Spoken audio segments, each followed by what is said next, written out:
रक्षा करे महामाई औ बजरंगी देवा। लक्ष्मण बाबा 300 दिन जनता के करे सेवा।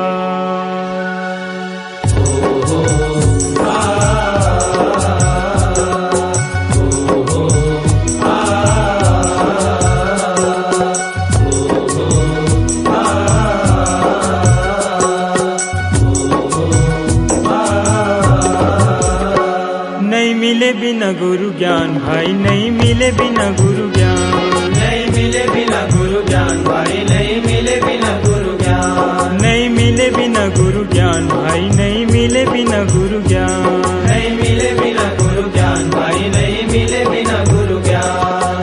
कोनो हो देवता कोनो दानो, कोनो हो देवता कोनो दानो, कोनो हो इंसान। नहीं मिले बिना गुरु ज्ञान भाई, नहीं मिले बिना गुरु ज्ञान, नहीं मिले बिना गुरु ज्ञान भाई, नहीं मिले बिना गुरु ज्ञान।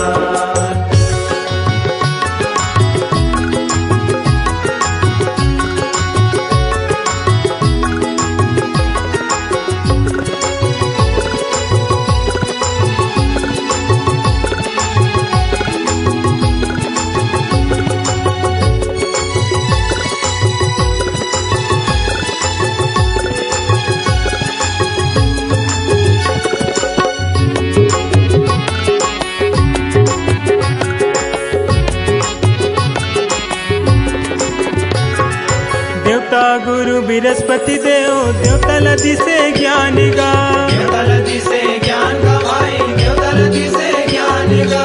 दानव गुरु शुक्राचार्य, दानव लदी से ज्ञान गा, दानव लदी से ज्ञान का भाई, दानव लदी से ज्ञान का। एकले बर के एके होइन, एकले बर के एके होइन, बन के चतुर्भुजान। नहीं मिले बिना गुरु ज्ञान भाई, नहीं मिले बिना गुरु ज्ञान, नहीं मिले बिना गुरु ज्ञान भाई, नहीं मिले बिना गुरु ज्ञान।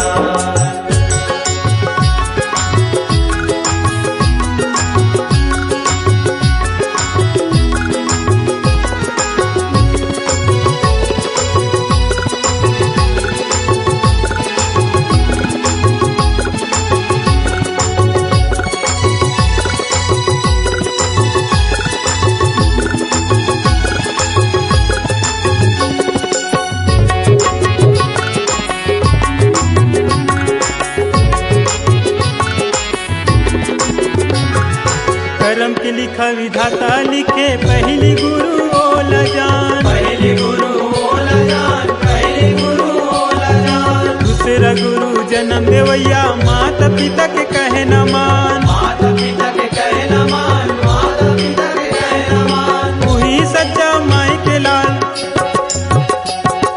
वही सच्चा माई के लाल, चाहे हो भगवान। नहीं मिले बिना गुरु ज्ञान भाई, नहीं मिले बिना गुरु ज्ञान, नहीं मिले बिना गुरु ज्ञान भाई, नहीं मिले बिना गुरु ज्ञान।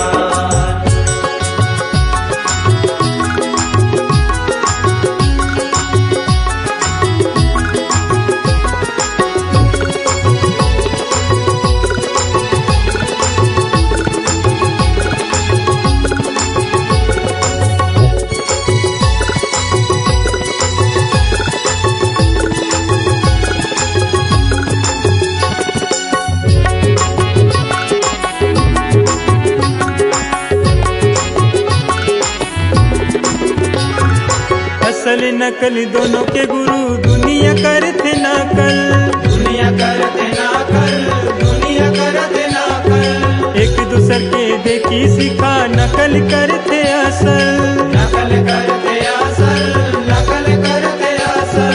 नकल में भी लागे जमाना, नकल में भी लागे जमाना, बन के चतुर्भुजान। नहीं मिले बिना गुरु ज्ञान भाई, नहीं मिले बिना गुरु ज्ञान, नहीं मिले बिना गुरु ज्ञान भाई, नहीं मिले बिना गुरु ज्ञान।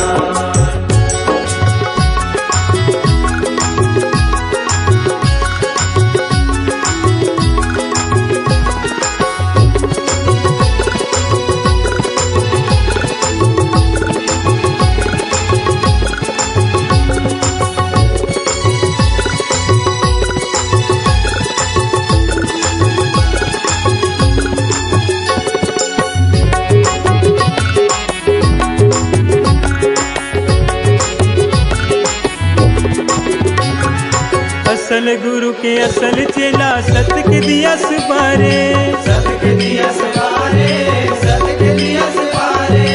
ओकरे ले संसार के है वही सकति हारे, वही शक्ति हारे, वही शक्ति हारे। परमानंद कटोलिया गुरु, परमानंद कटोलिया गुरु धरे हावे ध्यान। नहीं मिले बिना गुरु ज्ञान भाई, नहीं मिले बिना गुरु ज्ञान, नहीं मिले बिना गुरु ज्ञान भाई, नहीं मिले बिना गुरु ज्ञान। कोनो हो देवता कोनो दानो, कोनो हो देवता कोनो दानो, कोनो हो इंसान। नहीं मिले बिना गुरु ज्ञान भाई, नहीं मिले बिना गुरु ज्ञान, नहीं मिले बिना गुरु ज्ञान भाई, नहीं मिले बिना गुरु ज्ञान। नहीं मिले बिना गुरु ज्ञान भाई, नहीं मिले